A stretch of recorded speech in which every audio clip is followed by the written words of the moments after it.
Over 200 candidates dropped out of France's election last week just to keep far-right extremism from taking power. Now, what happened?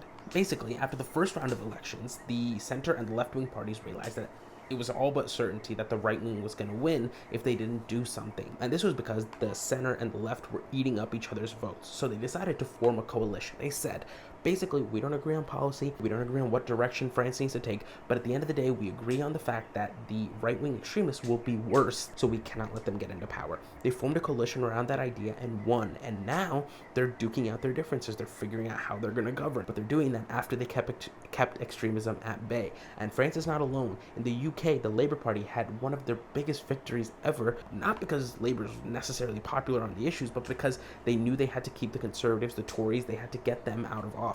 In India, the India coalition far outperformed expectations against the BJP, not because they were wildly popular on the issues, but because people rejected Modi's idea of a Hindu nationalist country. What this tells us is that it's what AOC said. Many of us don't like Trump or Biden, but whose presidency do you want to organize under? Whose presidency do you want to organize and fight for your rights under? That is the question of this election.